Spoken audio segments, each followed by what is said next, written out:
Ayos po, muli po isang magandang araw po sa ating lahat, mga kabarangay, mga kapit toko. Halatado na, nagsisilabasan na po at pilit pa rin po na sinasabi na ang pag-upo nila ng 2 taon ay unconstitutional. At syempre po ang aking paulit-ulit po na panawagan sa mga hindi pa po nakapag-subscribe sa aking channel.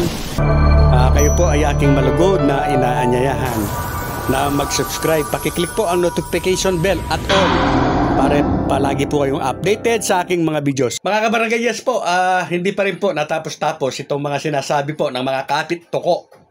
Hindi po kasama dito yung mga matitinong nanunungkulan, ha? Yung mga kapit toko lamang po na yung takot po na matuloy ang halalan sa December 1, 2025. Naku po, pabalik-balik po yung kanilang mga komento sa iba't ibang mga vloggers na unconstitutional daw po itong 2 years term nila.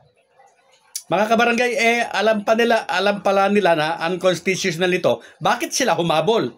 Bakit kayo humabol?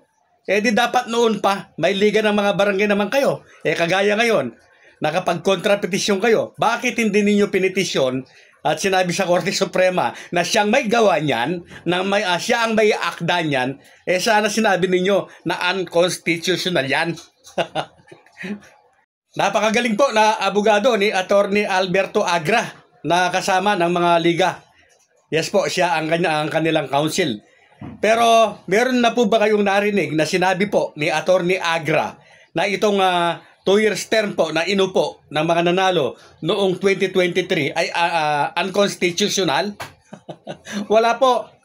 Kahit po ang COMELEC, si COMELEC Chairman George Erwin Garcia, hindi po niya sinasabi na unconstitutional yung 2 years term ninyo. Kayo lang ang nagsasabi niyan.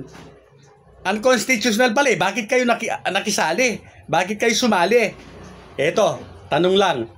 Kung halimbawa na hindi pinag-usapan or wala na nag-akda para i-postpone yung halalan sa December 1, 2025, sasabihin pa rin ba ninyo na unconstitutional yung 2 years ninyo?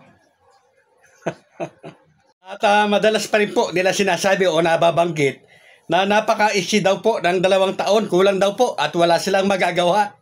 Mga kabarangay, alam po ninyo, sa mga matitino po, yes po, sa mga matitinong nanunungkulan, barangay man, barangay captain man, kagawad o SK, napaka-iksi po talaga ng 2 taon sa mga matitino na nanunungkulan.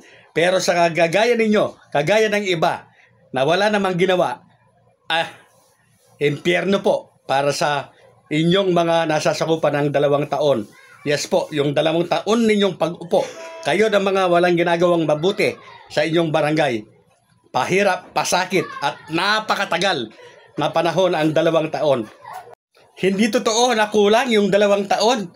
Hindi totoo na yung 2 taon ay wala kayong magagawa. Wala talaga kayong ginawa. Kaya wala kayong nagawa.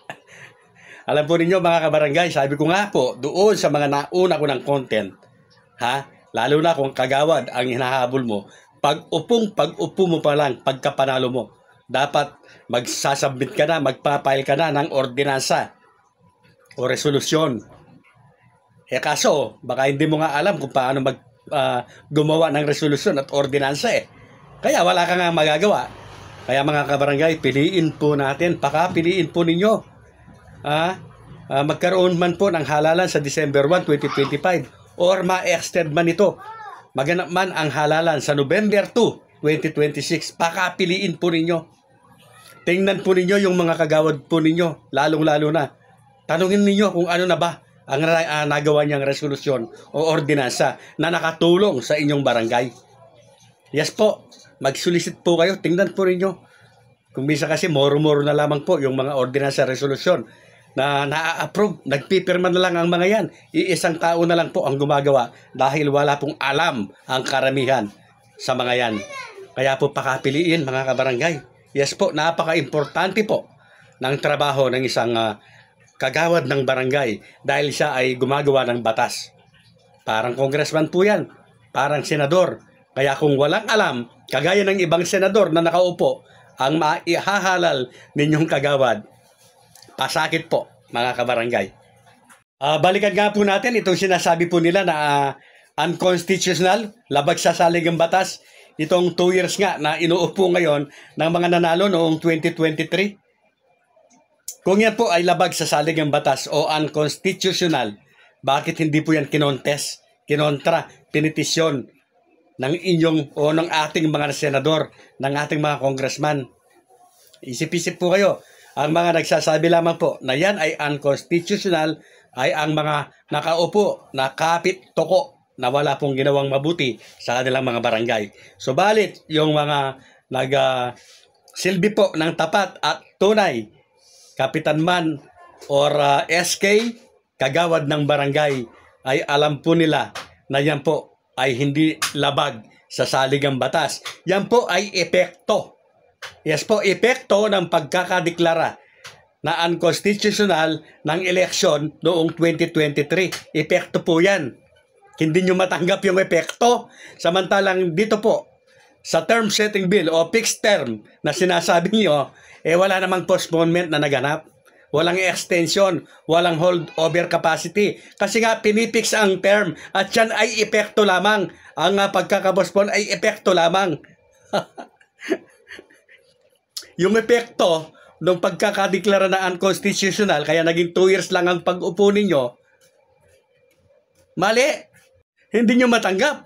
Mali sa inyo na naging 2 taon lang kayo dahil nga na-postpone noong 2023 at ang epekto, yan nga, 2 years na lang kayo. Pero mali. At tama, yung naging epekto naman ng postponement doon sa term setting bill na pabor sa inyo at nasabi nyo yung okay lang, tama. Epekto lang kasi. SFSF, mga kabarangay. Yan nga po, mga kabarangay, abang-abangan na lamang po natin. Ano ang magiging epekto ng pagpapay po ng kontrapetisyon nitong liga ng mga barangay? Makakabilis ba ito sa pagresolba ng kaso o makakatagal? Ano naman po kaya ang magiging sagot ng Korte Suprema? Dahil parang binabalahura po ng mga nagsulong ng batas na ito yung kanilang ruling. Yung nga pong Romulo Macalintal versus Comelec. At ang ruling po ng Korte ay itinakda nga ang halalan sa December 1, 2025. Ganun din po nagbigay ng guidelines ang Korte Suprema kung paano o ang tamang paraan o ang legal na paraan para i-postpone ang isang halalan. Yes po, nasa Kongreso nga po. Pwede nilang pahabain ang termino ng mga nakaupo, mga kabarangay. Yung yung walang maaapakang batas.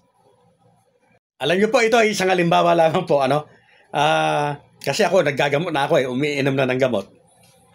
Kahit po ang isang gamot ay pwede pong makalunas doon sa aking karamdaman. Pero kung ang gamot na yun ay may epekto sa aking pangangatawan, kagaya halimbawa ng allergy, kahit nakakagamot o makakagamot sa akin yung gamot na iyon, papalitan po ng doktor yan. Ang ibibigay sa akin yung makakagamot na pero walang magiging epekto sa aking katawan. Napakalinaw po. Ganyan din dapat. Yes po. Yung pagpipix po ng termino, nakita na may epekto pala. Ang epekto ay postponement, holdover capacity, extension.